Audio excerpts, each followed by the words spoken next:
We were talking just a couple of months ago in Abu Dhabi, and I have to tell you, he was addressing, frankly, Middle East leaders, oil ministers, those in high places, if you will, in a part of the world that hasn't necessarily been supportive of Ukraine. And I thought that you did it with a great deal of style and with a great deal of power, and I was very proud to be on that stage with you. So thank you so much for thinking of me in Abu Dhabi. And I have to tell you, he was addressing, frankly, Middle East strategy for European energy independence. And I'm talking about independence from Russia.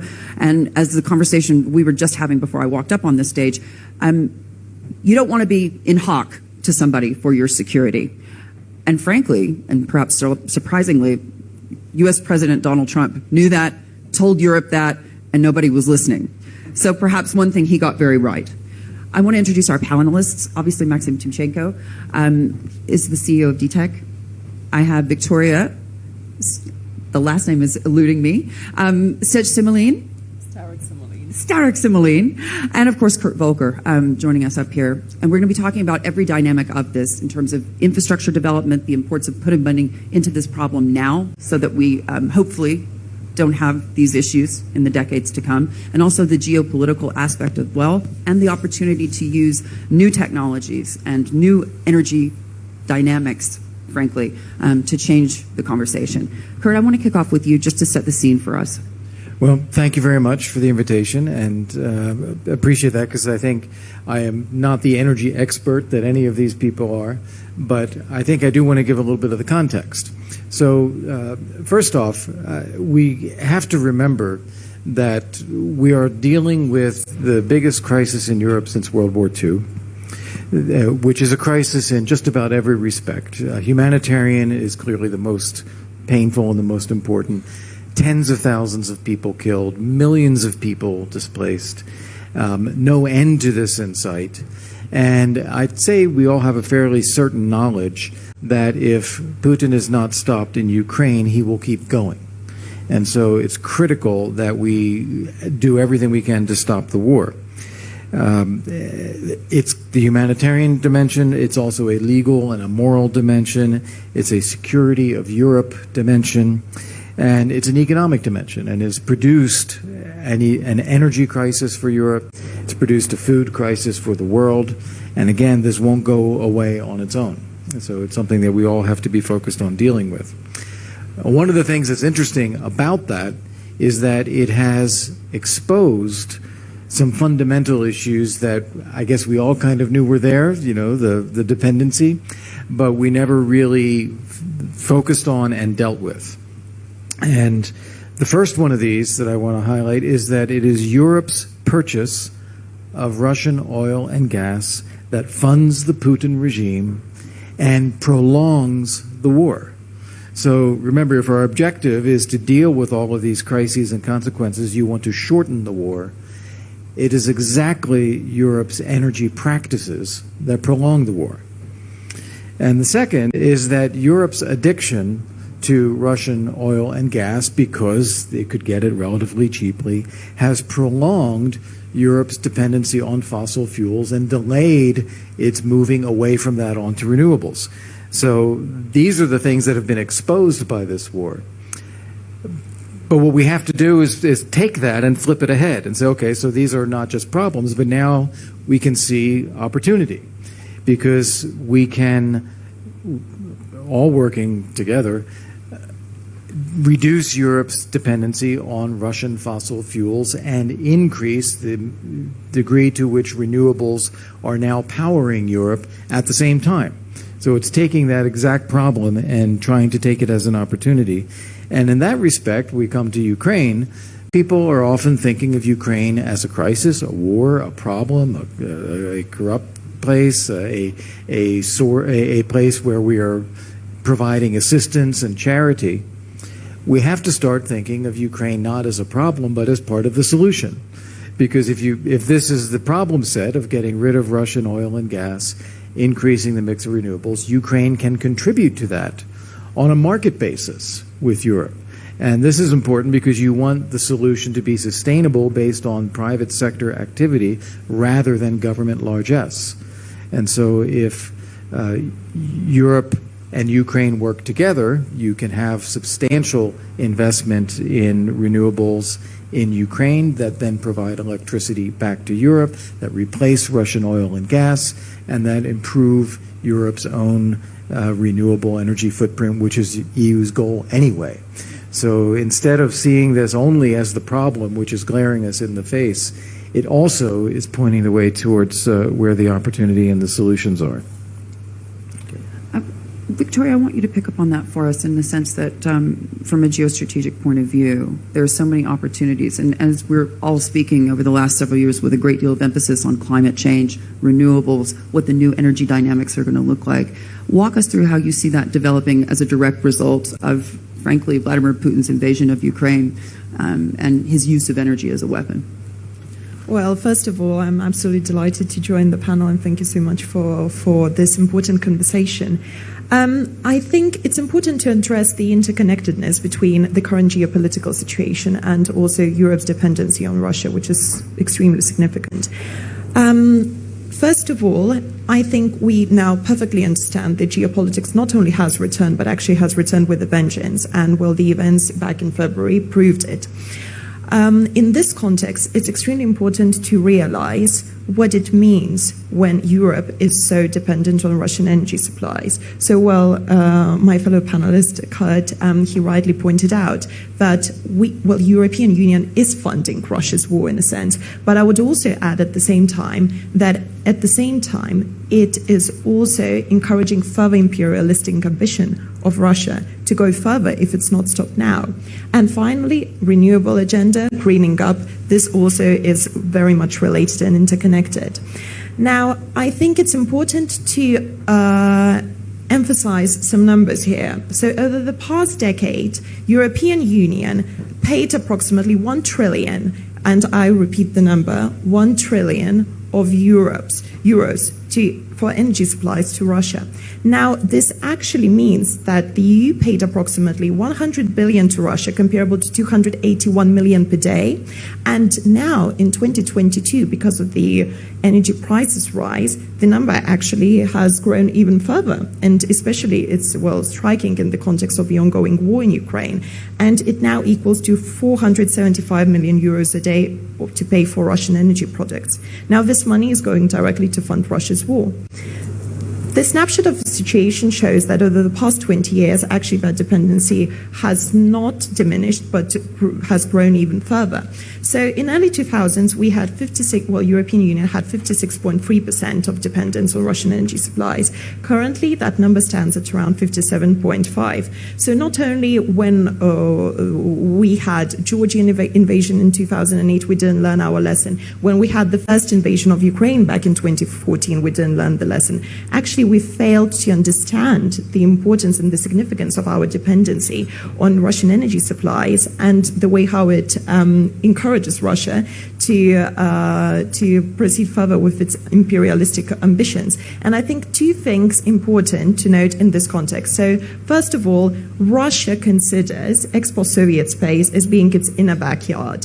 And, this is exactly, I think, the manifestation we are seeing of this policy, what is happening in Ukraine. But also, we need to remember that the best gift European Union can give to Russia is also to be divisive on this issue and not being able to find a solution how to address this dependency question. So, not everything is so gloomy. And of course, over the past couple of months, we've seen that there have been certain steps taken. So here, I mean discussions around reducing dependency when it comes to Russian coal, gas, and oil. So we know that coal supplies will be banned by the end of this year. Now there's an attempt to find a solution how to deal with oil supplies, and we know that majority of countries are on the same page, and they are willing to ban Russian oil supplies by the end of this year. But the problem is, of course, Hungary, Slovakia, which are hesitant to support this move because of their incredibly strong dependency on this energy source from Russia. And even when the European Union proposed to extend the deadline by the end of 2024, Hungary still has refused to approve it. Well, finally, I think it's important to understand that the dependency on Russian gas is a massive issue. So European Union has found a way how to deal with coal, is trying to find a way how to deal with the dependency on oil, but gas remains a very divisive and a significant problem. Now, a couple of initiatives which might help in this regard, I would mention Fit for 55, so that's European Union's agenda to green up itself and to reduce emissions in order to achieve net zero by 2050. So currently the plan is to reduce emissions by 55% by 2030. But the most significant step so far, I think, in this regard has been Repower EU framework, which was launched just a couple of days ago on the 18th of May. And that framework suggests the following, that first of all, diversification is the key. Second of all, again, greening up and relying on renewables might be the answer. And of course, energy efficiency as well might be the answer. So these three elements are the core elements of Repower EU initiative, which should in turn help to reduce the reliance of the European Union on Russian gas. But I think in this context of the war in Ukraine, and also keeping in mind the fact that Euro-Atlantic community and also other free and open nations around the world have come together and have been providing Ukraine with the significant military support, diplomatic support, also economic support, humanitarian aid. There's certainly a scope to also provide support to Ukraine in a way of improving its energy infrastructure and integrating it further, primarily into the EU energy system. So 85%, according to Euroactiv, of Europeans support the decision to wean European Union from Russian energy supplies in order to help Ukraine. Now, I think there's certainly a potential, and I'm sure Mr. Timchenko will also highlight how it potentially can be done to integrate Ukraine further into European Union energy system and to allow Ukraine to, first of all, strengthen its own energy system and also to help European Union to become more independent and more self-reliant or reliant on its allies and partners rather than on Russia. And Maxime, I think to Victoria's point as well, I mean, you have to think about it a bit more broadly, and we were talking about this in Abu Dhabi a couple of months ago. All of this is not happening in a vacuum. It's against the backdrop of a global energy crisis that we were sleepwalking into at the end of last year, a crunch in oil, worries over gas supplies. Walk us through Ukraine's role that you envision going forward. Thank you. It's very good to be here and to speak about Ukraine. It's one of the most important topics discussed here in Davos this year. And we cannot speak about energy sector not combining it with politics. And you remember that some country representatives or companies pretending, saying that let's not mix energy with politics. I believe it's very much connected. Very symbolically, on 24th of February, Ukraine disconnected from Russia and Belarus. It was part of technical procedure to make isolation test, how we can work in isolated regime, but in several hours war started. And I believe we'll never get any electrons from Russia and from Belarus from that moment.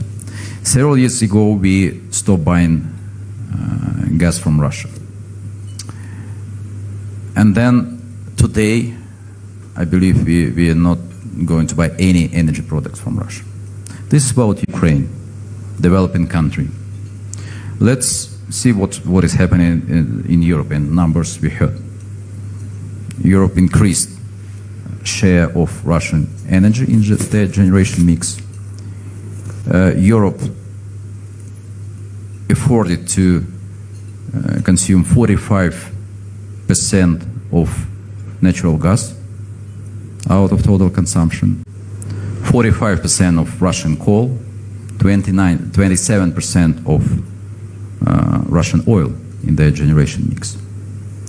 Despite of all warnings coming from Ukraine, consistently saying that you have to diversify your energy supplies, and what response we are getting? This is private sector, market is working, this is their choice.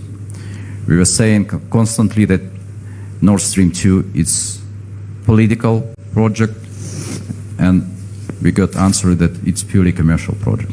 We should interfere into the markets. And now Europe is energy hostage of Putin.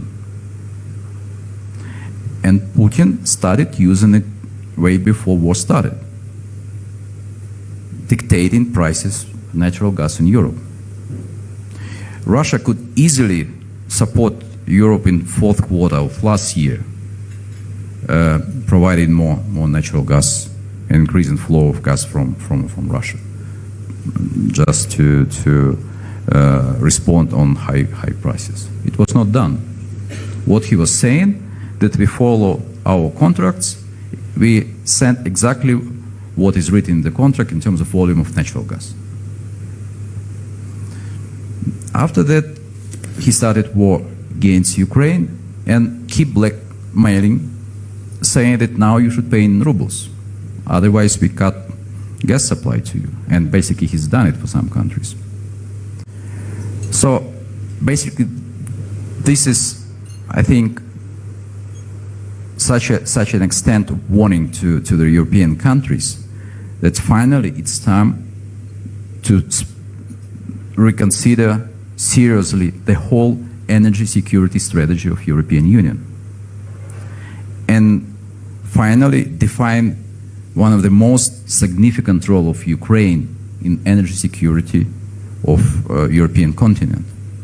And we have enormous capacities, natural resources, experience, people, and I believe that in the future, in post-war Ukraine, will be playing a crucial role in energy security of EU. Kurt, I want to ask you this on the policy perspective, because in October of last year, I had the opportunity to ask Russian President Vladimir Putin directly, was he in fact using energy as a weapon? And of course he denied it. And when I responded to him by saying, well, it's difficult to make folks believe that you have their best interests at heart in terms of the energy supplies when you're failing to put that energy in the pipeline. And he looked at me and he laughed and said, she's too pretty to understand my answer. And yet again, he denied using energy as a weapon. But following those conversations with the president, the CEO of a very major international oil and gas company based in Europe told me that after that panel, he understood that President Putin was fundamentally better informed about European gas security, about what was actually happening in Europe, in his ability to hold them hostage to whatever he decided to do, because he understood the market down to the last molecule. The man's been in power for 20 years. His initial job in the early days, following Yeltsin, was to understand across the value chain, not just in Russia, but in former Soviet states, how to make money from Russia's natural resources. So from a policymaking perspective, have we just been sleeping? Where were the bright minds in Washington? Well, to be fair, there are plenty of people who were highlighting this over a long period of time. And we have to remember, Russia shut off gas to Ukraine several years ago. It did this to Bulgaria as well. It had begun work designing and selling the Nord Stream 2 pipeline for years. And people were talking about this. This was not a surprise. But what happened is everyone is complacent. It's just easier to go along and pay less and float your economy that way and not confront the facts that are looking at us. And no one really believed that he would really go all that far. And we should have. And Naivety. Yeah, naivete or complacency, I would say. And I remember very much, I was ambassador to NATO when Russia invaded Georgia, and then we had the change in U.S. administration. And even though they were still occupying these two provinces in Georgia and had never implemented the EU brokered ceasefire agreement, we nonetheless said, okay, let's start over. Let's have a reset. Let's rebuild relations with Russia.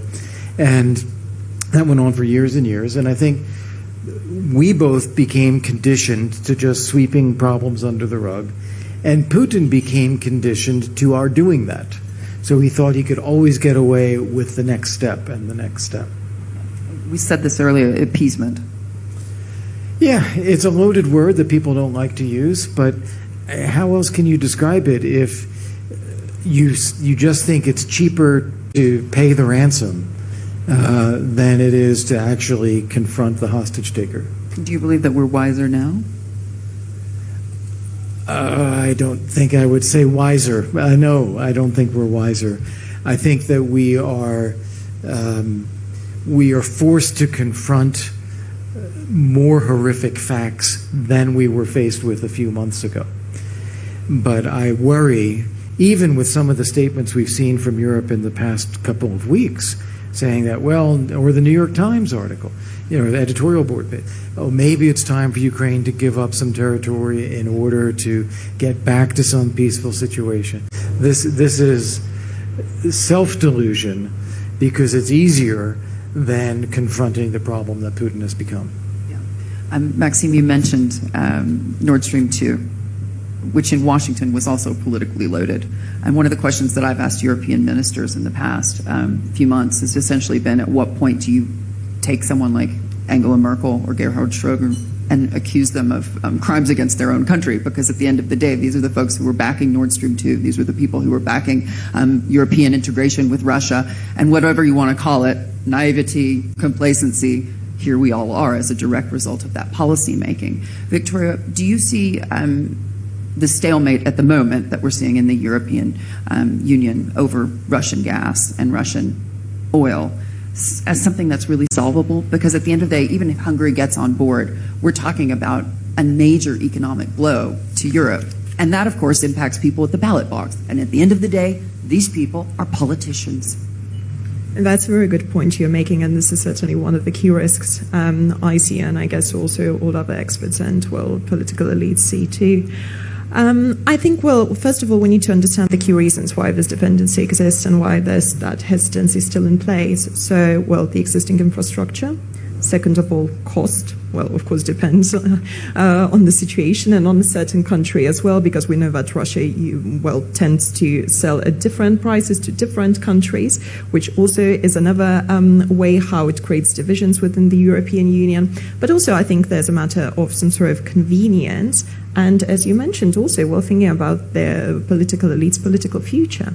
Now, I see three risks primarily in this regard. So, first of all, the lack of unity in the long term. I think that's the most important risk. So as the conflict goes on, there is, of course, a risk that Ukraine will become, well, not a news headline news anymore. And hence that's why the need, the urgency to act and to change the policy, no matter what the price and the cost is, might diminish. And also, as countries start seeing the real cost of implementing those changes, also there might be some cracks appearing within the EU. Second of all, again, well, this is a bloc of 27 countries, and every single country is responsible separately when it comes to implementing certain initiatives and certain policies. So, although there's, of course, coordination effort going on in the European Union, and there are ways how certain countries can be incentivized to speed up processes or to slow down processes to make sure that there's an equilibrium within the EU. Of course, it entirely depends on the processes within each particular country and, well, the existing policies and frameworks and the speed at which those policies can be implemented. And, well, third of all, of course, well, building new infrastructure, even with green energy projects, it also comes at that, well, green cost, as I call it. And it's not an endeavor which helps to achieve net zero as such. So it's also an additional a small risk I see, but it might become an issue. And on top of that, of course, well, society's hesitancy when it comes to supporting certain projects, for example, nuclear energy projects, or maybe even wind turbines. Some people are really worried about the fact that, well, these wind turbines, though are, well, being green source energy, might also come with negative aspects. So these three.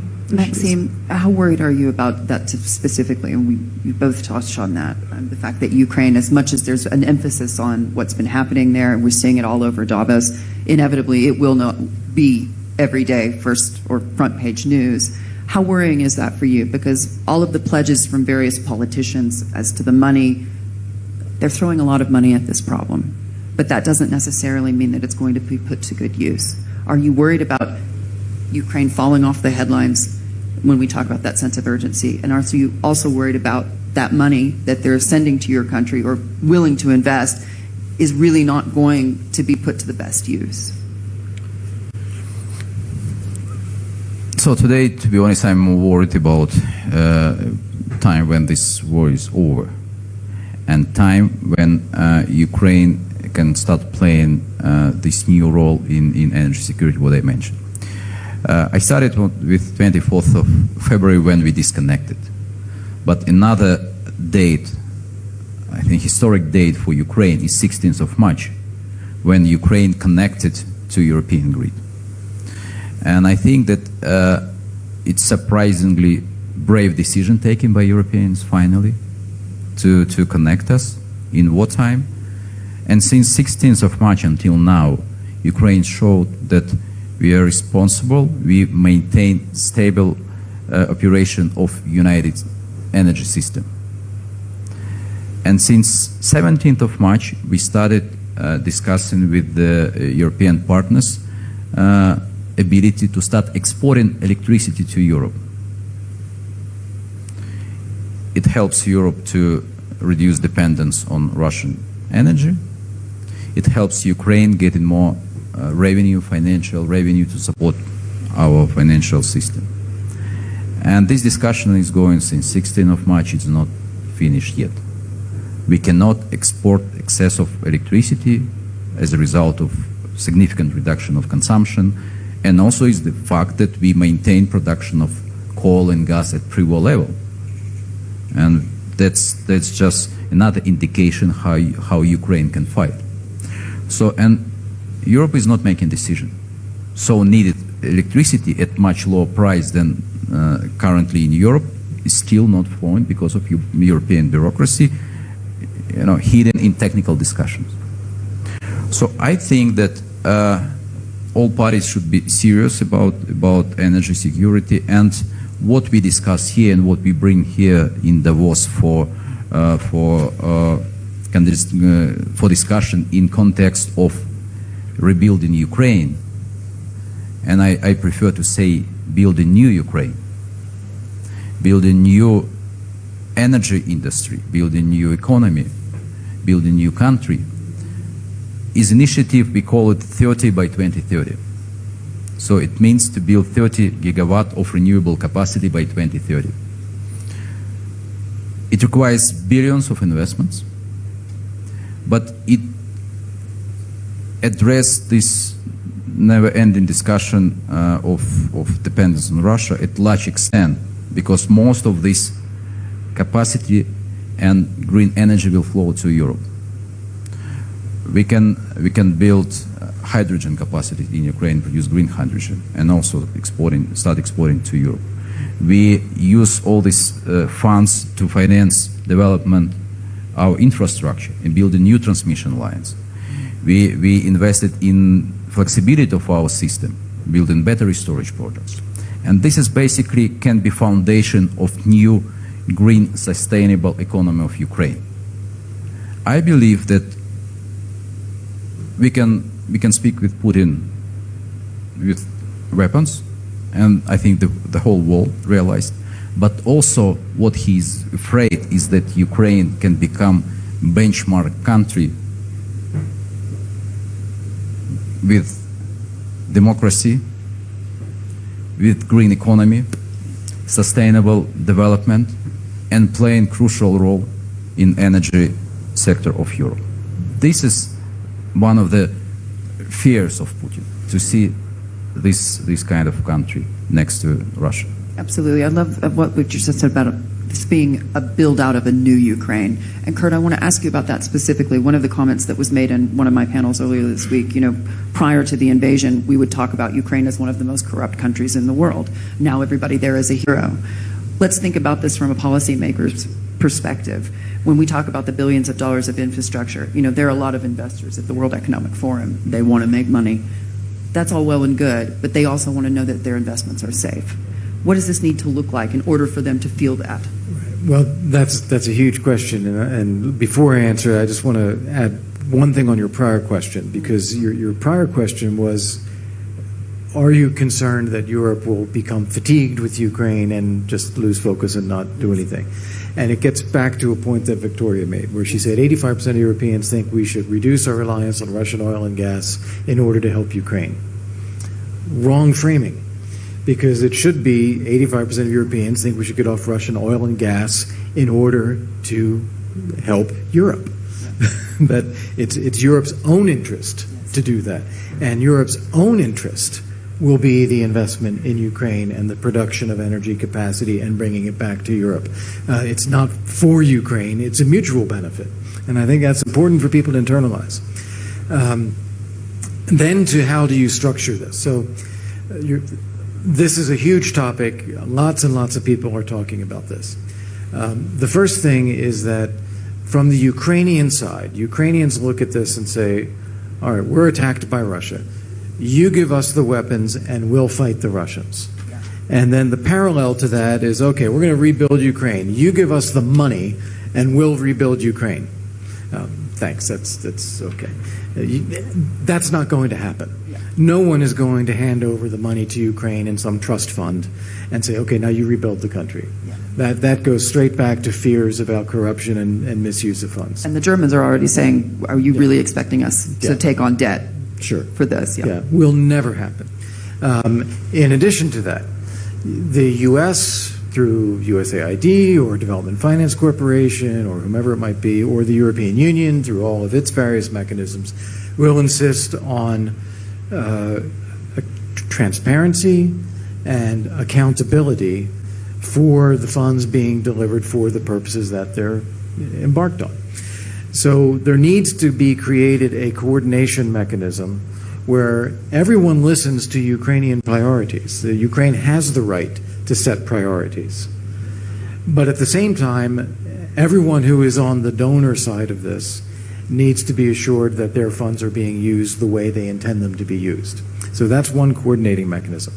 The second thing that is important is that no amount of government funding will ever compensate for getting the private sector functioning properly. The scale of the economic activity will be driven by the private sector. So the governments need to be thinking not about, can we provide money to do X? They need to be thinking about, how do we leverage private sector funding to do the things that will need to be done on a profitable basis and therefore a sustainable basis. And that would be things such as equity guarantees, political risk insurance, secondary insurance for insurers who are then dealing with Ukrainian shipping and transport of goods. Those are the sorts of things where government guarantees could be put in place that would then enable the private sector to make the bigger investments. Victoria, I wanted you to weigh in on that, as well as the idea, something we've also been talking about in recent weeks, where these energy supplies that Europe needs desperately right now are going to come from. And this speaks to your point about they should be coming from their own European community. They should be coming in part from Ukraine. The question, I guess, is Qatar now signing this deal with Germany to bring gas by 2024. They have to build their LNG terminals first, as I asked Mr. Schultz. But also the United States. It's great for business in the U.S. But how do you make that shift, that all of this should be really coming from their own backyard? Because to your point, this is in Europeans' interests to do this, to invest more at home. No, absolutely. Of course, it's in European interest. But I think at the same time, now with this massive dependency on Russian energy supplies, well, European Union needs to look for partners around the world as well, while making changes in its own backyard. Yeah, but partners always come with strings. Sorry. Partners always come with strings. Well, but we are talking about key allies and partners, I think. So these are really important relationships to be developed. Now, of course, primarily it should be focused on the European internal market and, of course, well, other countries which we need to integrate, and primarily in this tragic context. Of course, Ukraine, which also hopefully soon will be able to become a member of the European community as well, because it's a very important element which also needs to be addressed, and the sooner it is addressed, the better it is, primarily for the Ukrainian population to understand that they really belong to the European Union club and European community, to get that hope, to get that opportunity to really catch up economic-wise, life standard-wise, and also to rebuff Russia in the long term as well. So I think we really need to try to establish stronger relationships with our key allies and partners when it comes to this issue of energy dependency on Russia. And well, this is one of the ways how it can be done. But of course, not forgetting about the internal market and also key allies and partners in Europe, including Ukraine. Yeah. Maxime, just give us your assessment of how Ukraine has been, I guess, accepted or encouraged by non-European allies. So the United States, Europe, very much behind the Ukrainian cause, and we've seen that playing out over the last couple of months. Because when we were sitting, though, in Abu Dhabi, there's a lot of silence. There's a lot of silence globally. Places like India, Saudi Arabia, the UAE, they are not necessarily on board with the money that the United States and Europe are pouring into what they frankly see, and they've told me this off record, they will not say it on camera, but they have many times said to me off camera, they see this as a Putin problem, a Ukrainian problem, and that it should not be a world problem. What has been the conversation for you in the last several days? Because those folks voiced that to me, but perhaps they're not necessarily saying it to you. And I think over the long term, when we're talking about things like inflation, stagflation, recession, all of the billions of dollars being poured into this, people are going to step back and say, hey, wait a minute, this is not necessarily something we should be doing. And that chorus will grow louder. What's your take on that? From first days of this war, we brought to the public initiative called Stop Bloody Energy, where we have site and we name all companies still working with Russia, all energy companies or equipment suppliers. And then when we have conversation with my colleagues from energy community here in Davos, I send one message to representative from India.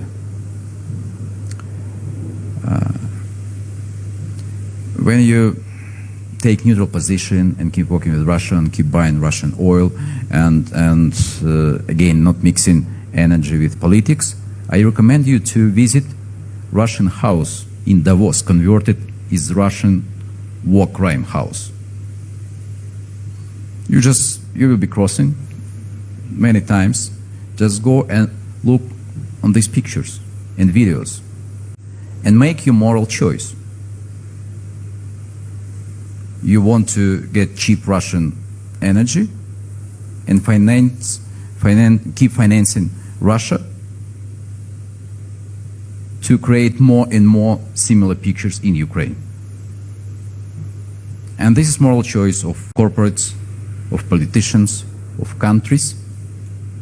Because if they think that Ukraine is too far from India and it's not our headache, we will keep growing our economy, that at one moment it will come to India as well, because it will come to global war and to global crisis, and it will be completely different price to be paid by such countries like India or even China. And people should realize it now, when there is still we have chance to avoid this global war, basically global war for energy resources as well. So this is my response to those companies. And of course, talking about United States, United Kingdom, and Poland as part of EU.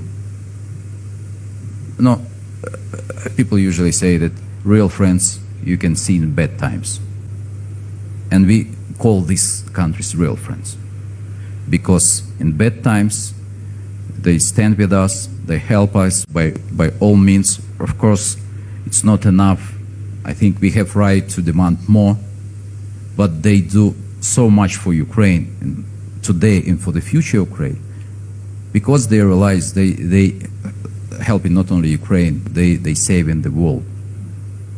And as many countries with such attitude we have, faster we finish this war and send very strong message to other dictators who want to do the same things with their neighboring countries. Kurt, I want to ask you, when I was sitting on stage with Mr. Putin, one of the questions that I was asking him was about China and his relationship with Xi Jinping. And obviously the connection has been made about China, Taiwan, Russia, Ukraine. What do you think that the Chinese, to your point, Maxine, are learning about the West's response to aggression? Well, there's a lot. The first thing, I think, is that they're seeing that Ukraine has successfully defended itself against Russia. And they assumed that Russia was far bigger and more powerful.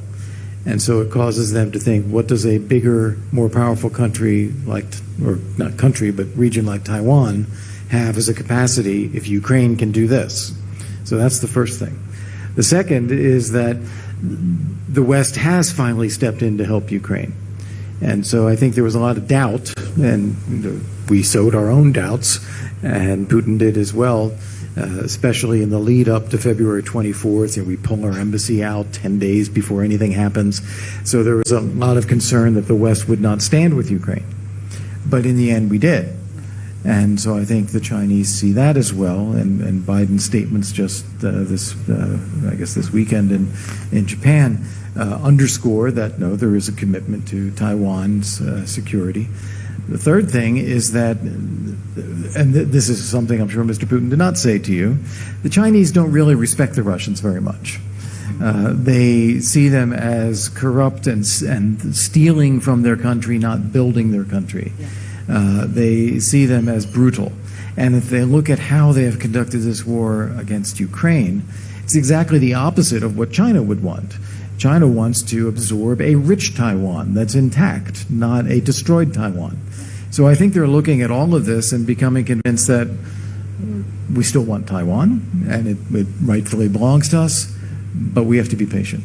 Yeah, it's interesting because I've been covering Russia for a number of years now, and one of the conversations that's often had, off record, if you will, as you say, at some point we understand that the Chinese are going to take that 4,000-kilometer pipeline up to Siberia and make it their own.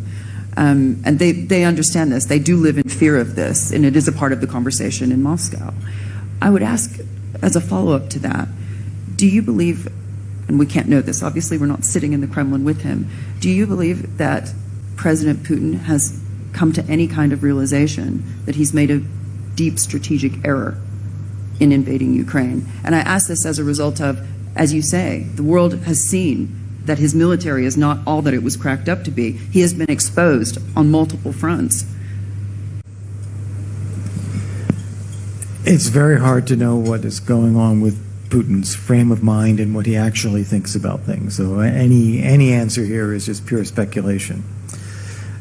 I thought his speech on May 9th was interesting because this was the Victory Day parade, and there was a lot of speculation in the West about what he might do to claim victory in some way, to annex territories in Ukraine and call them Novorossiya, or to claim that he's taken Mariupol, to declare a general war and do a larger mobilization. And he didn't do any of these things. And you said something earlier about his knowledge of the energy market. He actually had a very refined sense of what it is. I think he actually has a pretty refined sense of what's going on. But he also knows what his possibilities are. And he can't go backwards. So even though he may realize that this did not work out the way he thought it would, maybe bad briefings, maybe corrupt military that's poorly performing, maybe underestimating Ukraine, maybe underestimating the United States, but now he's stuck with this. So his only way is to continue to go forward, even if he realizes that this has been a mistake. Yeah. Victoria, weigh in on that, if you would, within the context of what we're talking about and the need for further investment in the energy space, so that we don't run into these problems again and again and again. When you think about this a bit more broadly, for Europe, there is a bigger understanding now of what it means to be hostage to a country like Russia. But at the end of the day, it is a policy-making mechanism, right? That you have to answer to voters, you have to answer to people's pocketbooks, and you have to keep the lights on. How concerned should we be about the fact that the economy globally is in big trouble at this point, and we are in the middle of an energy crisis and have been for months now, even short of the war in Ukraine? I was talking about this last year. Well, we first of all have to understand that the situation we currently are is also heavily impacted by the war in Ukraine itself. Yeah. I think, well, the biggest issue which, well, faces free and open nations in the upcoming years and decades is to fully understand the extent of this long-term competition that the free and open world is and will be engaged with large authoritarian states around the globe. So we are in this for long haul, and the war in Ukraine is a very tragic manifestation of it. But I'm really concerned that actually, well, there's going to be way more to come if we don't stop large authoritarian states right now.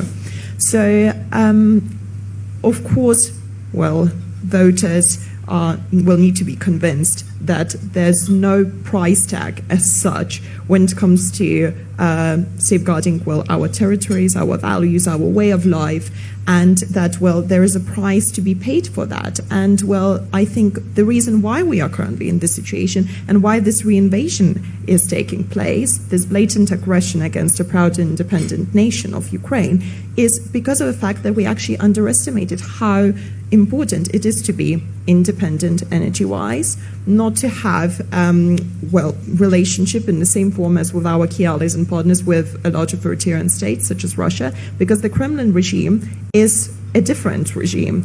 We can't deal with that regime on the same terms as, well, we are used to deal with and to work together with our partners. I think there's been a lot of wishful thinking over the past couple of decades, well, since 1990s really, and, well, hopefully this is going to be that, well, wake-up call, a real one this time, which will make political elites and also, well, civic society populations in general in European Union and also around the world in free and open countries to realize that actually, well, this time things have to be different, and no matter what is the price, this price has to be paid in order to make sure that we defend, well, our key values that our societies are underpinned by. So freedom, democracy, human rights, and of course, well, ability of an independent country to choose its own path, to choose its own future, and not being threatened by any kind of another state which somehow tends to think that it has a possibility and an ability and is, well, should be in charge of a particular territory which it considers to be its in their backyard. Maxime, just give us a sense when we talk about the new Ukraine post this war. How much money, in your view, needs to be invested in unlocking the potential of the energy space? And I'm talking across the value chain, from nuclear energy, hydrocarbon, renewables, and also something that we've been talking about quite a bit on CNBC, the interconnectedness of the grids coming from Ukraine, coming from the 3 Seas nations, for example, 12 Eastern European countries into Western Europe. What are we talking about in terms of the significant investments? And in what areas, would you say, need to be explored? For me, it's quite hard to be exactly numbers, but what we can do, just let's see the structure of our energy sector. First, nuclear. 55% of electricity in Ukraine produced by Ukrainian nuclear power stations. And when we talk about future of nuclear, and I hope all these debates in Europe will come to conclusion that nuclear can be seen as a sustained or clean energy, then we should start thinking about new technologies to be imported to Ukraine, and we work quite closely with our partners in the United Kingdom, in the United States, to bring this technology to Ukraine as one of the first countries with deployment of small modular reactors. so that we build very significant capacity of power to be used in Ukraine and also exported. And only certification of this technology, one technology, costs 1.2 billion in the United States. So you can understand the estimation how much will be to produce it and to deploy in the country. Then we're talking about renewables. So if we speak about 30 gigawatt of renewables, then it can cost as much as 35 billion euro investments. If we speak about transmission lines, recent estimation from our grid operator that Ukraine needs about up to 40 billion to renovate our energy system or our high voltage grid. So we're talking about hundreds of billions, but it's not a matter of 1 year, not even 10 years. What is important for Ukraine first is to have vision, what country we want to build, especially in talking about energy. Who are our partners? And here, when we speak about this initiative, we try to build coalition of major energy companies, IFIs, government representatives. Because when we speak about such a level of investments, we need to have such coalition. The second. And the third, how everything will be organized in post-war Ukraine. How strong will be democratic institutions, what level of professional people will be in government, and how we can digest all these investments, and how we can make Ukraine different in terms of corruption, rule of law, investment climate. And this is our homework, which we should be start doing now to be prepared when building new Ukraine will start. Just to clarify, are you already talking to these IOCs, to these international energy companies now? Are those conversations happening? We're talking about Total, BP, et cetera. Yes, sure. We try to speak as much as possible, our colleagues and counterparties, and they welcome very much this initiative. Yeah. Next event, when it will be good platform for discussion about future of Ukraine, will be in beginning of July in Lugano. And I hope that this concept can be brought with the names of companies or institutions ready to join this initiative. Kurt, from your perspective, the public-private partnership aspect of this, is this going to be private sector-led? Is it going to be private sector-driven? What is the role, in your view, that governments are going to have to take? Yeah, it comes back to the point we were making earlier. The government role is to try to create conditions for the private sector to step in at an acceptable level of risk and do the actual investments, do the implementation. And that can take the form of various types of risk insurance. So I think... And I guess that's my question of the Marshall Plan idea for Ukraine. Yeah. Well, do you look at that now in its sort of nascent form and think that we're on the right track in terms of Europe and the United States? I think we're on the right track in the sense of talking about it and thinking about it, that this is needed. Yeah. And it's not going to be just one thing. I think when people say Marshall Plan, they think of some gazant concept, and this is it. Yeah. And I think it's going to be a series of things that will be depending on what's the issue, what's the industry, what's the best way to do something, who's going to provide any kind of funding for it. It's going to be variegated that way. Yeah. In terms of that policy, public-private partnership aspect, Victoria, from the European side of things, obviously Washington is a bit of a different beast than Brussels, I've always found. And we have to talk about this with regards to how many nations have to come to the same page on this. Do you get a sense that there's already movement toward the rebuilding of Ukraine in a real way? Well, I think there's still much more progress to be done. We are currently seeing many frameworks proposed, many, wider strategies suggested. But the key thing is actually, the exact timeline and the exact steps that need to be taken. So I think the key issue which needs to be addressed is to make sure that all frameworks and all strategies are well operationalized, and this actually needs to be developed right now with no further hesitation. Yeah, right before the go. I just want to comment. That's exactly what I was wishing I had said. Is that there's a tendency, I think, to think we should wait. That okay, the war's going on. Let's see what happens with the war, and then we'll do reconstruction. And I think that's exactly the wrong framework, is that we actually have to be putting this together and doing it now so that you can help restart and rebuild a Ukrainian economy, which will provide sustainability and strength for Ukraine so that the war comes out better. It's an interesting point because a couple of months ago, just days before the invasion, I was in Munich at the security conference, and I had an interview with Olaf Scholz, the Chancellor of Germany. And one of the things I kept pushing him on was Nord Stream 2 and energy as a weapon. And I asked him specifically about Germany and what they were going to be willing to do if an invasion were to occur. And he pushed back and said, we're all for peace and this, that, and the other. But later he was essentially saying to me, we've done more. I beat him up on Nord Stream 2. And he said, but you have to understand, we've done more for Ukraine's economy in terms of giving them money, dumping money on them, than any other European nation. We've been the ones that economically have been for Ukraine from day one.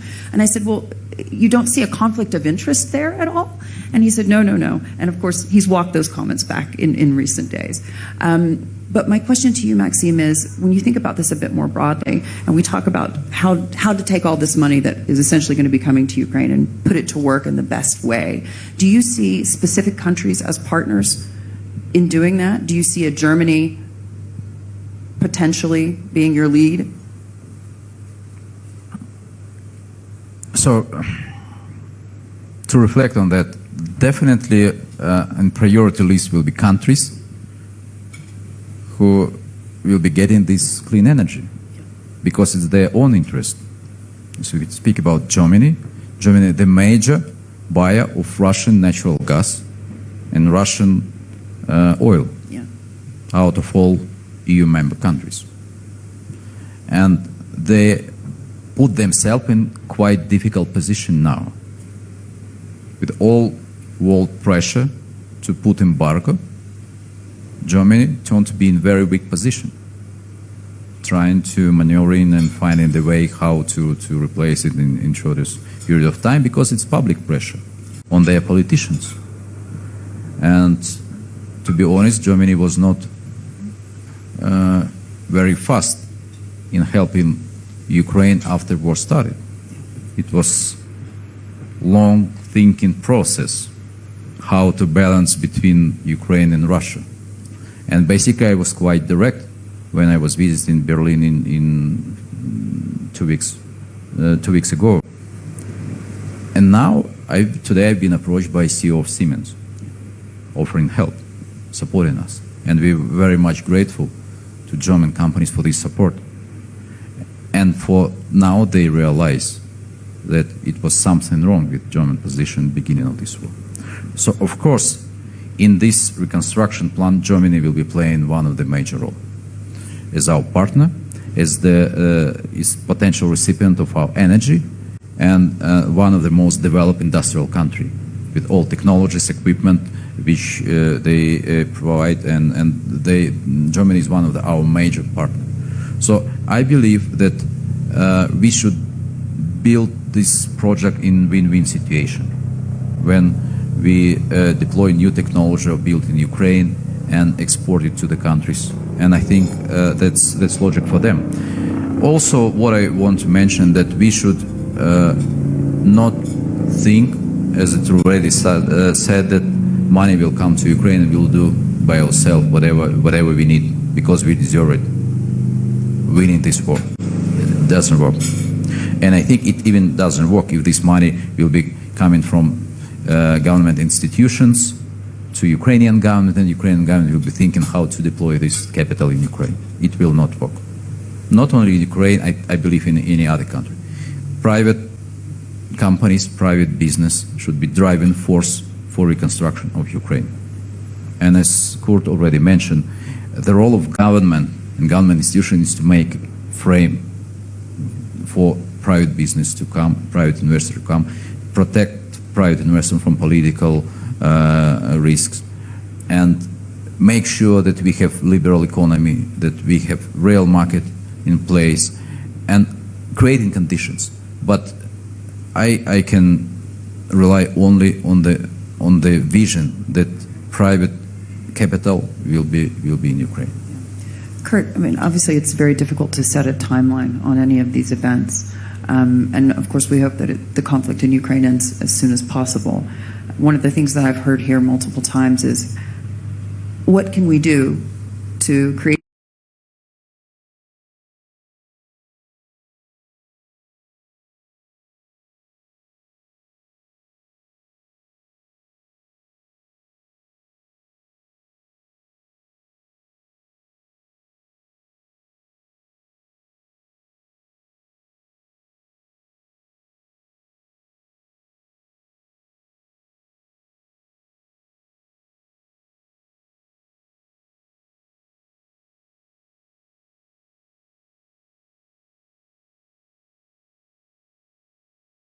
conclude is that he is doing damage to Russia. He's destroyed a third of their military.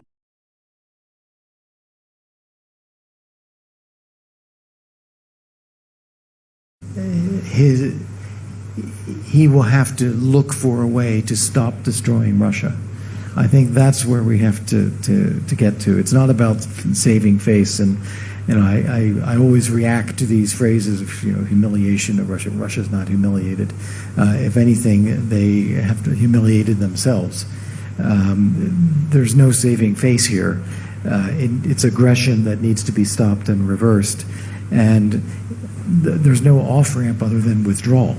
They have to pull their forces out eventually. That's the way this has to go, and we have to just keep the pressure on in every respect until Putin comes to the conclusion that he doesn't want to damage Russia anymore. Yeah. Or others in Russia come to the conclusion that they don't want Putin to damage Russia anymore. Yeah, because the narrative there is a difficult one because of the economy itself. I was in Moscow for the first 10 days of the invasion. We waited for the stock market to open. Of course, it was a bit of a bloodbath. And then they decided to basically institute capital controls. But now the ruble has stabilized, and that's as a direct result of the energy market. That's an artificial construct. Correct. It's an artificial construct because they're controlling all of the foreign exchange flows in Exactly. order to create the stable ruble, in order to create an image of surviving this just fine. Yeah, but then you look at those images from the Victory Day parade and thousands of people cheering along. Even people, I was told, who did not necessarily believe in the war in Ukraine, they were out on the streets because of that very nationalism that he's counting on, frankly, to be able to continue in power. I think Putin controls the information environment in Russia. And Russians are naturally patriotic, and they want to support their country. I think information does seep in, despite Putin's best efforts, so that they know it's not going well. And we've even seen examples of retired Russian officers in the past week coming out and complaining about how badly the military effort is going. Now, one possibility is that people conclude this is damaging Russia, we need to stop. The other possibility is they can conclude they need to double down. There's no way but victory. We have to keep doing more. That's what these retired military officers are recommending. And that's why I think it is our job, from a Western policy standpoint, to keep this sanction structure in place and increase it, to keep the military support to Ukraine in place so that there's no way it actually does get better for Russia. Maxime, the last time that we spoke in Abu Dhabi, we were talking about the potential for a nuclear catastrophe, frankly, because at that time the Russian military was taking nuclear sites hostage. How different is the situation on the ground for you today in that sense? Are you worried about that potential? And also, when you think about this a bit more broadly, one of the things that I asked the CEO of Naftogaz about earlier this week was not just how much energy right now is flowing through your pipeline, but also what is your greatest concern? And he told me it's whether people are going to be able to have electricity at home, whether people will be dying because we can't get electricity to hospitals. He was talking about on the ground how difficult things are in Ukraine. What's your assessment today? Nothing is changed in Russian tactics. So they're not selective at all. Yeah. So they attacking civilians, hospitals. Until now, none of other nuclear power station, but nobody can give guarantee that they will come to this point that it will be another attack on power stations in Ukraine. So Zaporozhye nuclear power station under occupation.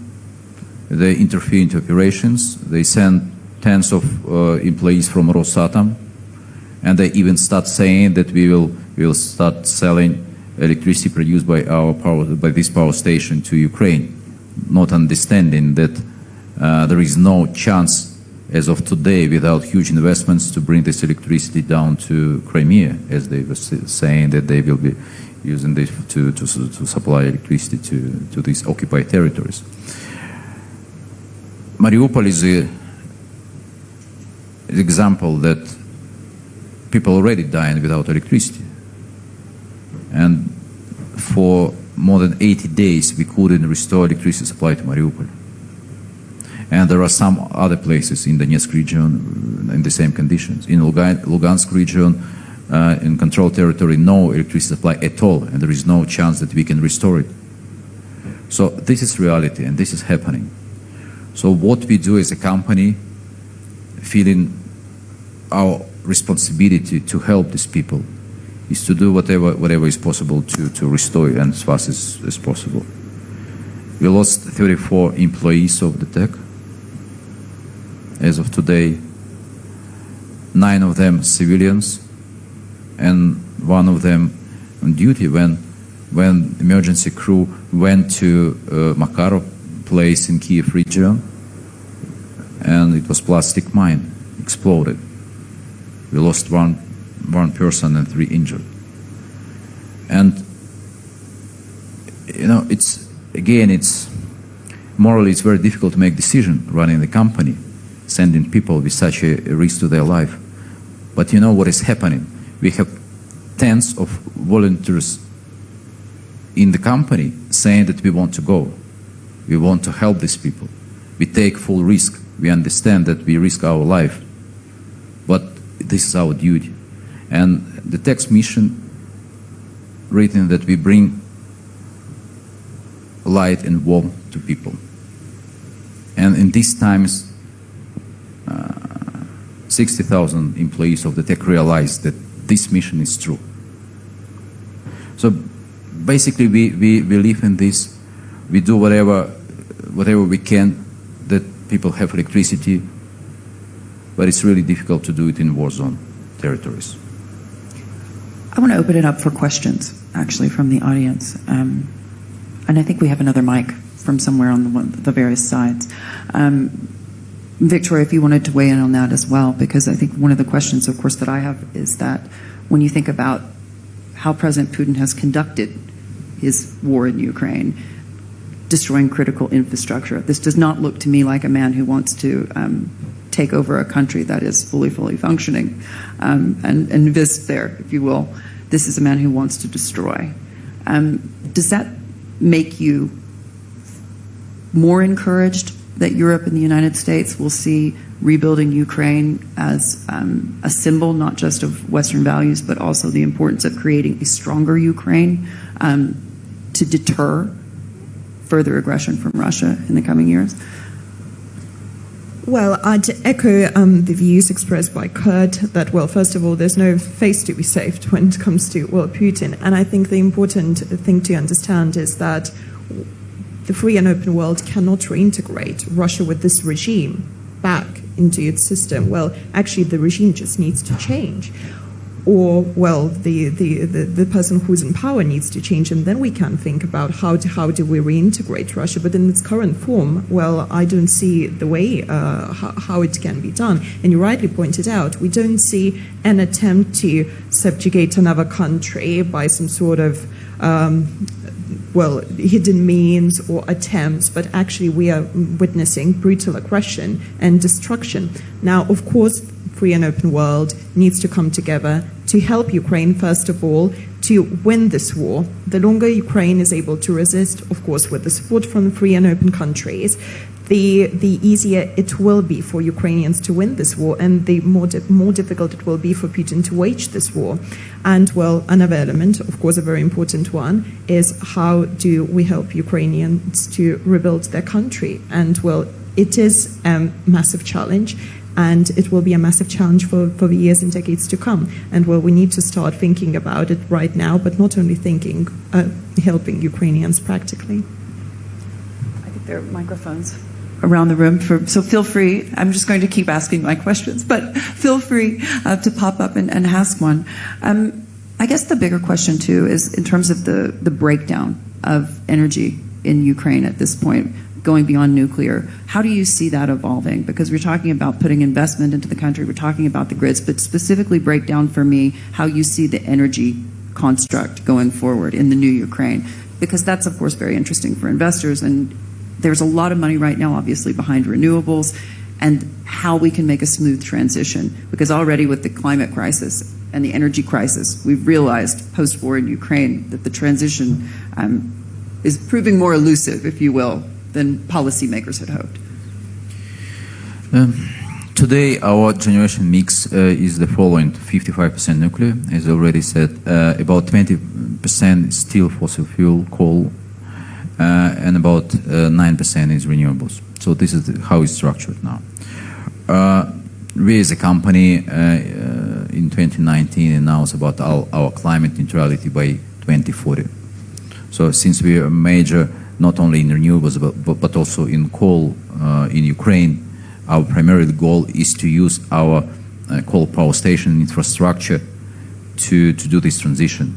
And basically, that's the reason why we are so involved in discussion of SMR, so that we can deploy into the infrastructure with thermal power stations. So, in terms of priorities, definitely renewables. Then I think that as I already said about initiative, it should be driving force of reconstruction or building new energy system in Ukraine. It's number one. And as I said, we have very good wind potential, irradiation, flat land, access to the grid, and this is where we want to invite investors to come, and they will come with good interest if we have this protection, as I already mentioned, political and military. So it's first priority. Then we need to build more transmission capacities so that we connect more us with European countries. So today interconnection is about 1.6 gigawatt of capacity.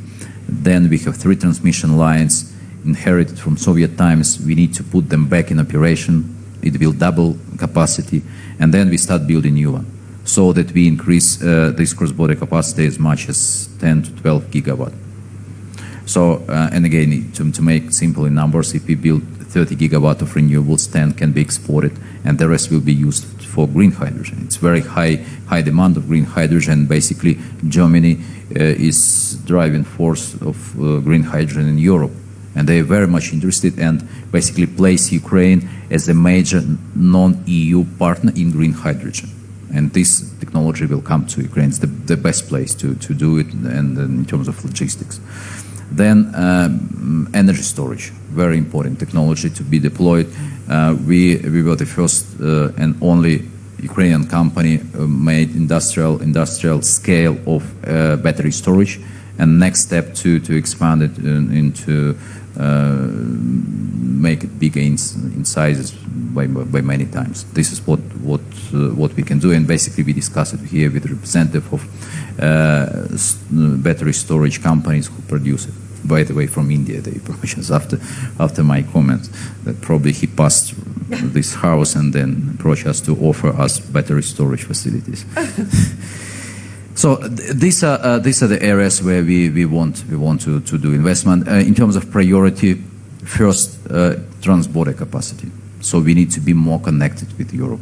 This is prerequisite for any investors, because if they come to Ukraine and build something to start exporting to Europe, they have to be sure that there is physical ability for flow of electricity. So it's priority number one. Then, and for that we need to install some equipment by requirements of Europeans to do that. The second priority is to bring back renewables, because today half of our renewable capacity in occupied territory in Zaporozhye region. Basically, 90% of wind farms are not operating in Ukraine, because most of them located in south part of Ukraine. So we need to resolve this issue, and then again, everything depends on the fact how investors can be protected today and in the future. Kurt, I want to ask you specifically about what's happening in the United States with regards to, obviously, the energy crisis. We've got gas lines, we've got over $4, over $5 at the pump. That has an impact, obviously, on the politics. One of the questions I guess I would have is, when you look at what's happening in Europe, and we're talking about a need for an energy mix, I'm talking about renewables and also traditional sources of energy, because we can't get rid of gas and oil right away. The Europeans have always been further ahead on this than the United States. It's something that nobody wanted to talk about in the last administration. It's the only thing that the Biden team wanted to talk about when they were elected. But now with gas prices where they are, they're having serious problems with their messaging. Well, that's a big open-ended question, because the simple way to put it is the Biden administration is facing high inflation, high energy costs, perceptions of things not working, and blaming Russia. And the Republicans are viewing all those things and blaming the Biden administration.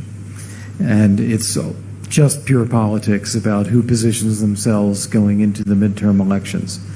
And what's interesting is nothing here, the U.S. leadership on Ukraine or the lack of leadership on Ukraine, the efforts of the administration to deal with inflation or not deal with it, the comments about blaming industry for not investing more in energy production on federal lands versus industry blaming the Biden administration. None of this has really altered the landscape.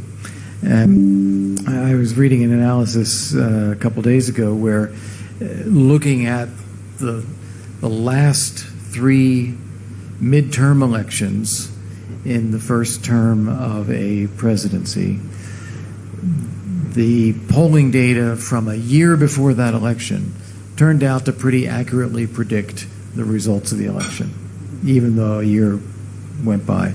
And so people are saying views were formed on how they think Biden is doing and how they think things are going in the U.S. already between July and November last year.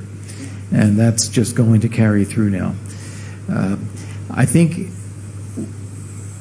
there's a conflict in the way the U.S. is thinking about all of these issues, because there is a very strong desire, as you say, from the part of the administration to push a green agenda, climate-friendly agenda. And yet that would have the effect of raising energy prices. And the administration doesn't want to do anything to raise energy prices. In fact, they'd like to see them decreased. But then they don't want to authorize the things that would result in short-term decreases in energy prices. There's a lot of confusion and paralysis around that, and the Republicans are just, frankly, just happy pointing the finger to blame others without offering anything else. Victoria, the OPEC. I have to ask you about OPEC Plus. Obviously, OPEC producers in bed with Russia for several years now. At the time, that was a deal that was lauded globally as potentially being very, very good for energy markets. And we saw that playing out during the pandemic. They were able to come together and find a way to really stop that slide on energy prices.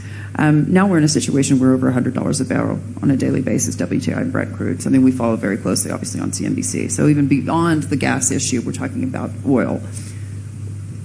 Do you believe that it's a problem that the OPEC producing countries have largely remained silent on the war in Ukraine, essentially choosing Russia and energy stability, which they're not providing at this point in the oil market at all, which they say that that's what they're there for, but they're not providing it. They're choosing Russia and that supposed stability over, as you rightly pointed out, a moral responsibility. And do you think that that's going to lead to backlash against them in Well, Europe and elsewhere?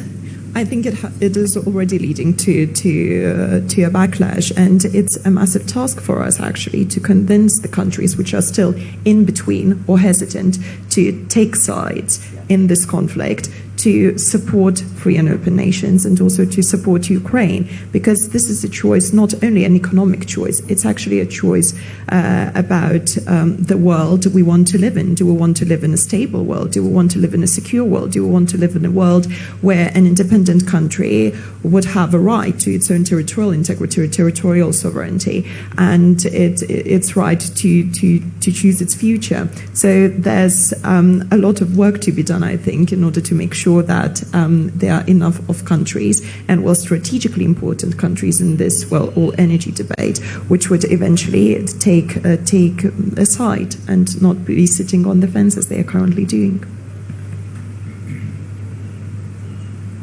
If I can get this to work, yes. I'd like to represent the audience here and ask a question. You're talking about energy as a weapon, and my question is to the panel: Russian energy as an enabler of a realignment of geopolitical alliances. And Maxime already mentioned India, happy import of discounted Russian oil. China gas remains silent, cannot bring itself, like the Pope, to condemn Putin, but a supplier of technology. Saudi Arabia, even yesterday in a panel, happily saying, well, we need Russia as a partner in OPEC+. And so, Maxime, if not mistaken, yes, there is synchronization, but Hungary and Serbia don't allow any electrons to flow.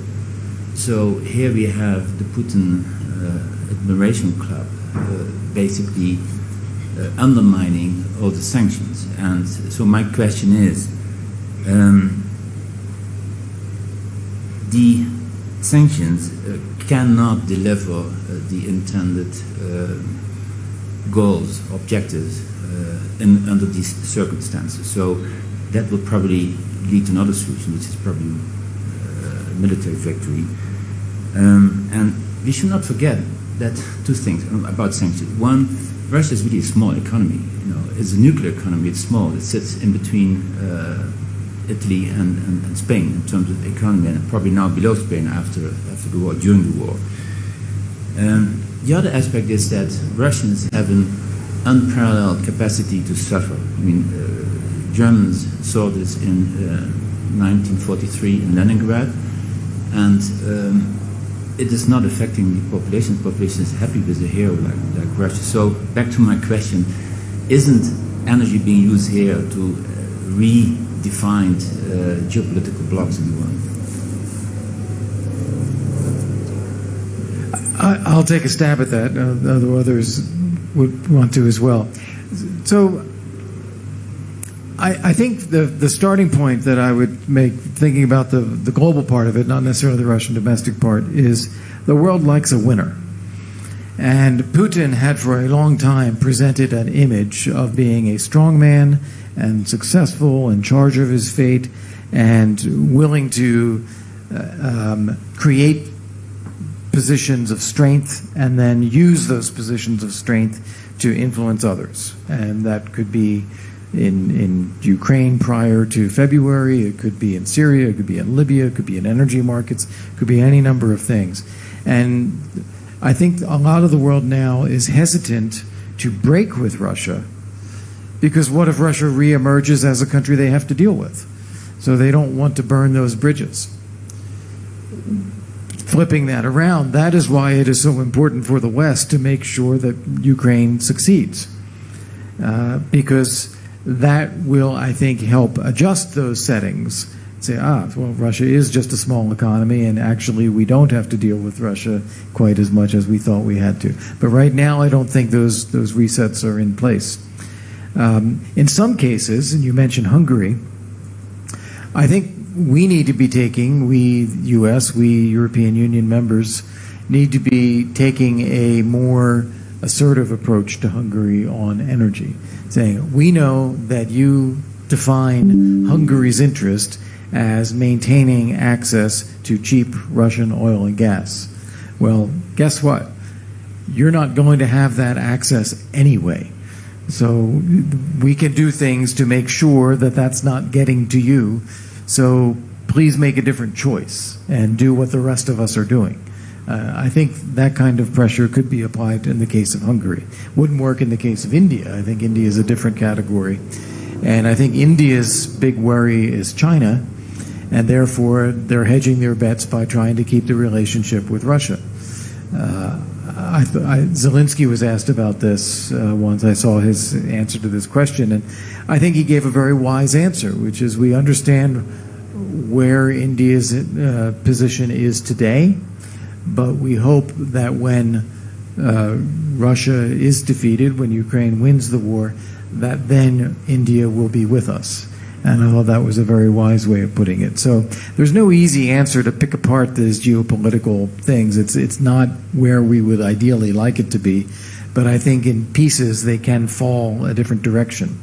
And with your permission, I'd like to pivot to a different point as well, because that gets at also an issue. What is the long-term implications of all of this? We keep talking about what's happening now or what may happen in the next couple months. But I think in the long run, there's no way that Russia emerges from this in any condition other than a weakened state.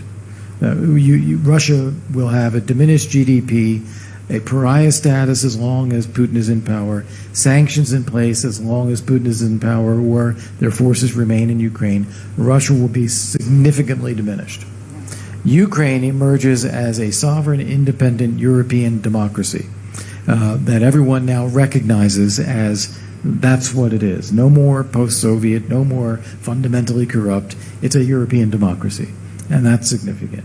The EU emerges stronger through its relationship with Ukraine, which I don't think, as we were saying, I don't think EU fully internalizes yet, but that will be the fact. And NATO emerges revived and stronger, both with a renewed sense of purpose about collective defense and with Finland and Sweden as members. And I think the only security guarantees that matter for Ukraine in the future will be NATO membership.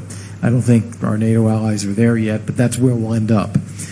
So I think when you look at the long-term implications, it's actually a positive trend in many of these global developments. And one that would be even better if we could get there, but we failed so many times, I hate to predict it, would be a stronger U.S.-EU trade, investment, and growth and resilience pact, which we've tried several times, but now would be a good time to try to revive the transatlantic role in a global economy. Victoria, weigh in on that a little bit for me, if you will, because one of the questions, of course, is that I've asked so many times, I can't even remember, prior to this invasion of the NATO Secretary General and others. We understand that Russia's a small economy. In the big picture, however, they can still cause a whole lot of problems, and we've seen that obviously now in real time with their aggression in Ukraine. But when you think about even as a diminished power, they still got nuclear weapons. They're still better positioned in the Arctic than any other country. They have the hypersonic missiles. Like, we're talking about a country that can still cause a lot of problems, even in a diminished capacity. Oh, absolutely, but I think it's important to add also its, well, current regime's aspirations, really. The regime has imperialistic aspirations, and, well, this is exactly what we are currently seeing manifesting. I think, well, on a positive note, of course, this renewed aggression against Ukraine has, has made NATO to get back to its, well, key ethos, really, territorial defense. What we've seen over the past couple of months, enhanced military support on the eastern flank of NATO, deployment of way significant numbers of troops. So before this reinvasion, around 5,000 troops, now 40,000 across the eastern flank of NATO. Also, NATO expansion. Well, not a NATO expansion as Russia tries to paint it, but actually the willingness of other nations to join NATO for their own security and also for the overall security of Europe. So here we are talking about Finland and Sweden. A couple of months ago, the polls showed us that actually there was not enough support for these countries to join NATO. Now, a couple of months down the line, with this renewed aggression against Ukraine, Ukraine, there's a massive support in the population and also, well, in political elites to take this step. And also showed us that actually there was further. So hopefully, in the longer term, this will change the balance of power. And well, now, of course, we need, first of all, to add Finland and to add Sweden. And there are certain issues when it comes to, for example, Turkey, mentioning that it potentially is considering banning their entry. And we know that all countries need to agree unilaterally to approve these countries joining. But another important thing, of course, it needs to be done as soon as possible for everyone's security and also to support Ukraine. So Russia, of course, will still be there. And with this current regime in place, it will still be a threat to the Euro-Atlantic community, to also the wider global community in general.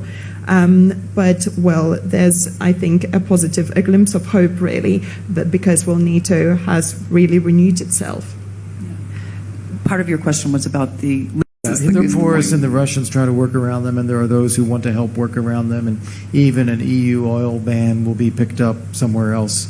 But nonetheless, it's forcing Russia to sell oil at a discount elsewhere. It is making the access to some financial payments and transfers more difficult. OFAC declined to extend Russia's license on payments, meaning that they may go into default soon, which will dramatically increase any borrowing costs. The structural things, I think, will matter, even though, as he rightly says, the Russian public can absorb a lot of pain. It doesn't mean that the sanctions will not reduce Russia's capacities. And that's what I think we're aiming at. That just take, for instance, some of the specialized minerals and parts that are needed for Russia's military industry. If those are inaccessible, it will disrupt Russia's ability to resupply, which is incredibly important in the context of the war. Thanks so much for an incredibly politically important panel. So my name is Andreas Schall. I'm from the Organization of Economic Cooperation Development, OECD, in Paris, which has its roots in the Marshall Plan. So that's why we are working currently with Prime Minister Schmichal to define the reconstruction plan, the reconstruction efforts, which is indeed time to prepare now, no time to lose. So very much agree on everything. That's why I want to put a question on the renaissance, on the renewal of Ukraine. We have been working in the past advising on the privatization of Naftogaz, the unbundling, the governance structure. So my question to the panel would be, I mean, you mentioned the connection to the grid, which is important, the infrastructure things we know, but what are the kind of concrete policies you would expect from the Ukrainian government to put in place in terms of policy priority, which we can all help and advance together? Thank you. Thank you for the question. As already said, prerequisite for all these developments is liberal economy and regulation. First weeks of the war, it was some attempt to reverse the whole reform in liberalization of energy market in Ukraine back to a single buyer market, manually regulated and fully under control of the state and national regulator. So with support of our European partners, Energy Community Secretariat, we all together deliver this message to national regulator that if you do this reverse now, then you should think that first you synchronize and then that you can start trading with Europe. So what is important today is keep developing our electricity market as it exists already based on the European model first. The second, finally, we should develop a regulation for the access to transborder capacity, so that we start auctioning from both sides, from Ukrainian side, from European side. Again, since it's one of the major projects increasing transborder capacity, we need to have regulation in place. Then we need to develop regulation in battery storage. The first step is done. And now if we invest more and more in battery storage market segment, we need to develop secondary legislation. This is what we have at the moment. Then finally, we should come to market coupling. Basically, full integration of Ukrainian market rules with the European. And this is our mid-term goal, where we need significant support of our European partners that today, physically, we're part of energy or electricity market, but not in terms of market rules or trading. So this is what should be done over the next 2 to 3 years. Could I piggyback on that too? I think one of the risks that we'll see coming out of the war phase is a tendency of the Ukrainian government to want to control things centrally. And I think it's very important for recovery and for integration into Europe to be reinforcing market mechanisms rather than centralization.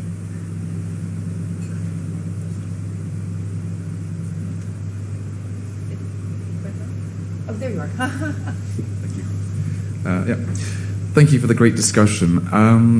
To take a step back a bit to the wider energy conversation, I think we're really starting to see greater focus being placed not only, it's been a long conversation about the environmental impact of fossil fuels, but more and more, especially this week in Davos, I've heard the ethical considerations to do with this dependency.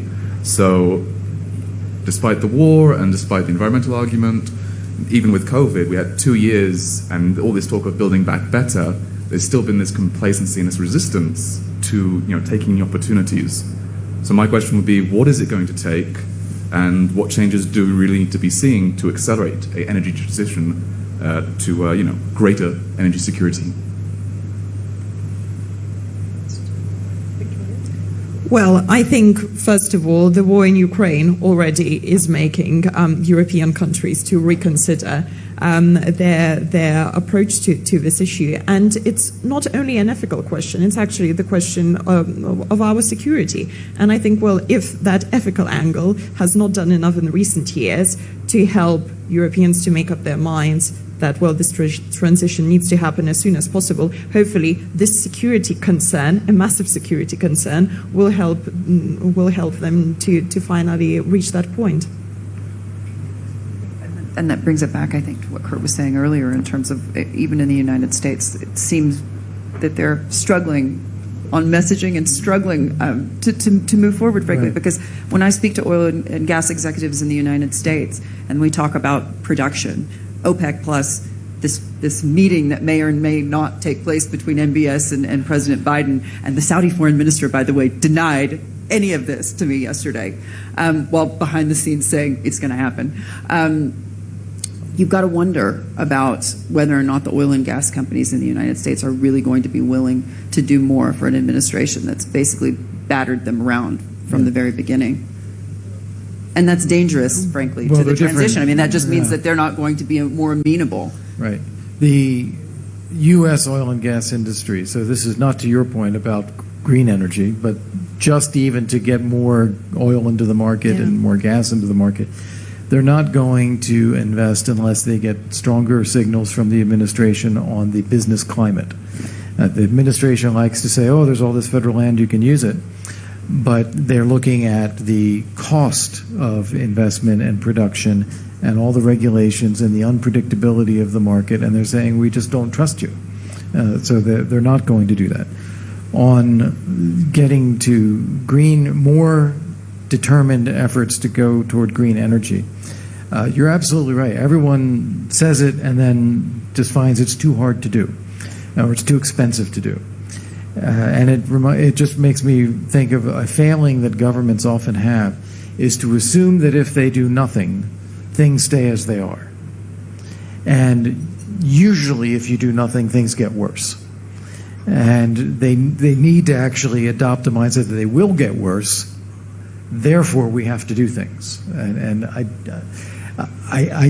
don't see them coming to that conclusion, but they may get helped along by things like Putin's war in Ukraine, or Putin's shut off of gas to Finland, or shut off of gas to Bulgaria, or even in a fit of anger or desperation, he may threaten to shut off to Germany or other countries in Europe.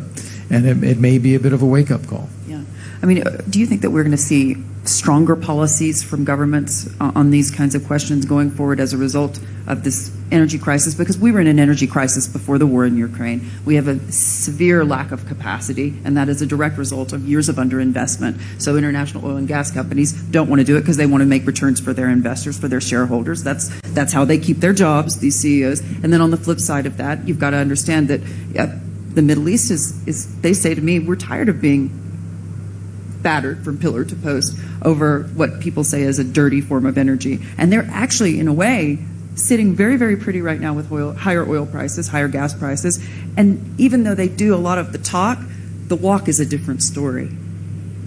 Honestly, I have to predict that I think people will be relaxing some of their commitments on renewables because of the cost of getting there. I think that's just the more likely way things will go. And they'll declare nuclear to be green for a longer period of time. They'll give different credits for gas over other types of fossil fuels. They'll find ways to try to relax getting to those targets. So band-aiding the problem as opposed to trying to solve it. Because they'll just discover it's too hard. Yeah. Any other questions?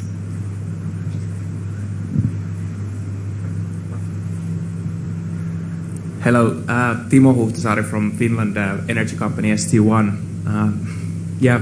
Russia shut the gas pipeline last Saturday, and it was a result of them saying that, we didn't pay in rubles, but I believe that's more related to the NATO application. Having said all that, I think this is a bit of a tricky situation because at the same time we're now focused in replacing fossil Russian energy with other fossil energy. So focusing investments, energy, this engineers' capacity in building something that is not long-term solution. So, for example, this Germany with the LNG infrastructure and everything, it's not really solving the big problem, which is the climate change and energy transition. So really the question is that which one is more important? Doing the energy transition, investing in low-carbon energy, I believe that we have a real place for nuclear. We have to have it in order for us to supply our increasing energy demand. But then at the same time, we have to spend tenfold investments into renewables, while now we're actually not doing that at all. So I believe that we will not meet 1.5 degrees. It's already gone. We will not. It's not going to happen. And now with this war, it's going to be even more difficult. So just to your reflections on this. Do you see any easy way out? Should we just focus on renewables and low carbon solutions, or is this right way to go for diverting from Russian energy? So let me start. Again, I'm more about Ukraine. As already said, it's a perfect place to bring different solutions for this problem. Nuclear. And I fully support that you say that it's part of solution globally if we develop nuclear technologies and place it in. I think Ukraine can be perfect place. We have years of experience working with nuclear technologies, and of course Chernobyl, it's a disaster, but we learn a lot from that. So we can call ourselves an expert in this technology, and it's our obligation to increase capacity. In renewables, I agree that we cannot resolve climate problems only using renewable or building renewables. So it's just not feasible. Even this new target of 45% renewables in the European energy mix, discussing among my colleagues in the industry, still not clear understanding how it can be achieved. So I think that several solutions should be with this, but we also shouldn't forget energy efficiency and energy saving. I think this is the cheapest way to produce energy, just to save it. And I think that it's huge potential in energy savings, and this is another area where we should be focused. Two things really. Perhaps we need to make a distinction between short-term, medium-term and long-term oil strategies and goals. So I think in order to address the current security issue, which is a very urgent issue, of course, we need to diversify and to look for other suppliers to substitute, Russian energy supplies. But of course, for example, three key pillars of Repower EU are to double down on renewables, to make sure that there's further steps taken to have more renewables in the overall energy mix, to save energy, as Mr. Timchenko rightly pointed out, and to diversify suppliers. So there's no prioritization as such to be made, I think, at this stage. We need to make sure that we have short-term strategies, medium-term strategies, and long-term strategies, and each of these strategies need to contain a different mix of these three key pillars. From the U.S. perspective, how far behind are we, in your view? Behind on achieving the climate goals, but also it's not a part of the conversation, is it? No, and there's not a consensus in the country even on trying to do it. Yeah, especially now. Yeah, and I think what people worry more about is the economy and cost of energy, and that's what people will try to address first. Absolutely. Another question from the audience? Oh.